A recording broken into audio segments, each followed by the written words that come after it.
Hi, this is another video that I'm making to document a knife that I have recovered, um, and I'm going to be giving it back to its original owner, so I kind of want to document it while I still have it. So this is an older Imperial electrician's knife.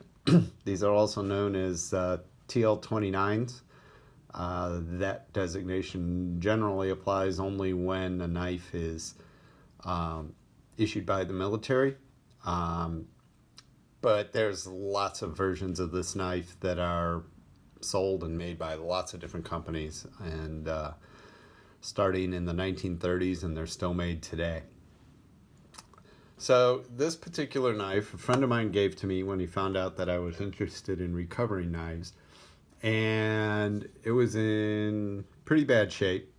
The scales originally, one side looked like this, which pretty much all the plastic missing, and this is the other one where I've taken these all apart now. There was a chunk missing from the middle here, and then this was hanging a bit loose. These knives have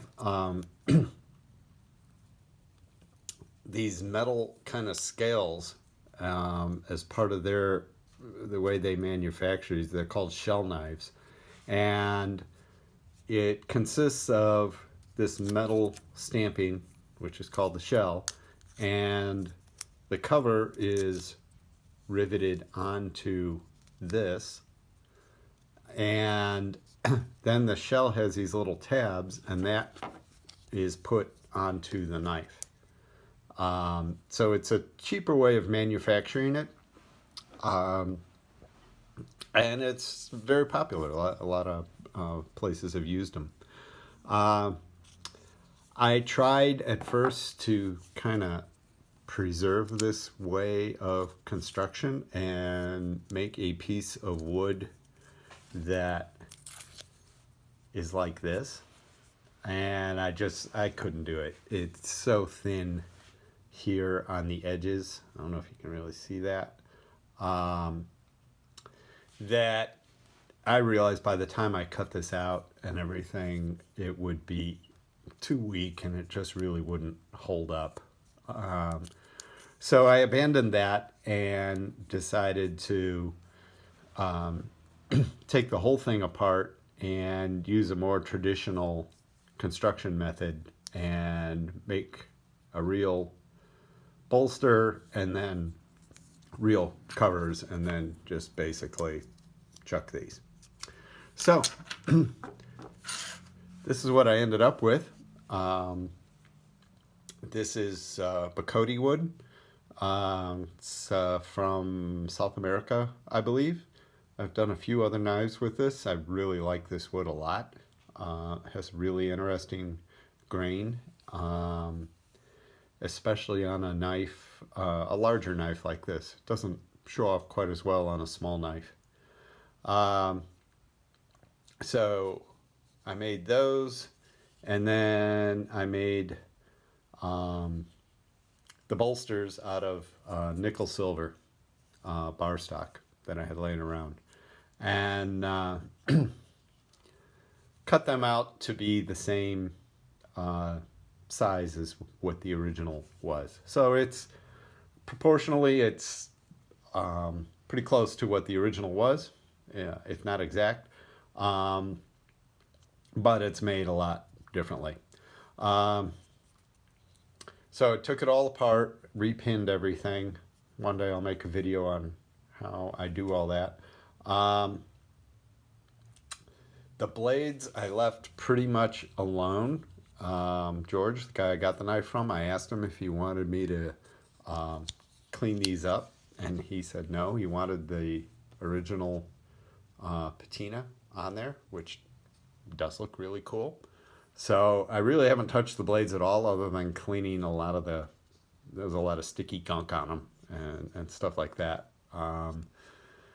But that's it. That's all I've done to it. I didn't even sharpen it. I've just left it all exactly as it was. So these electrician's knives typically come with a spear blade like this, and they also come with a screwdriver. And the screwdriver on this one was, when I got it, really locked into place, and now it's better, but it's still not easy to get out. On this, you can see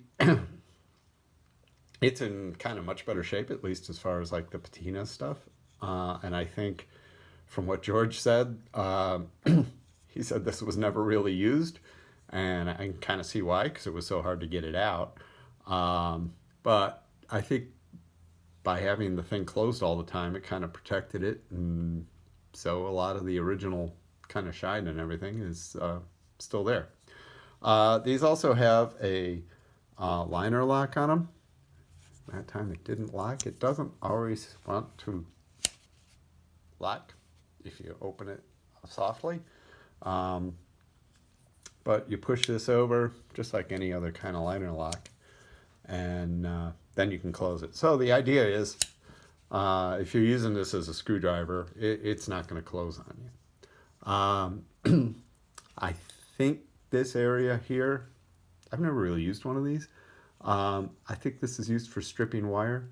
This part is slightly sharpened, but not much. I would think you really wouldn't want a sharpened edge on something that you're primarily using as a screwdriver.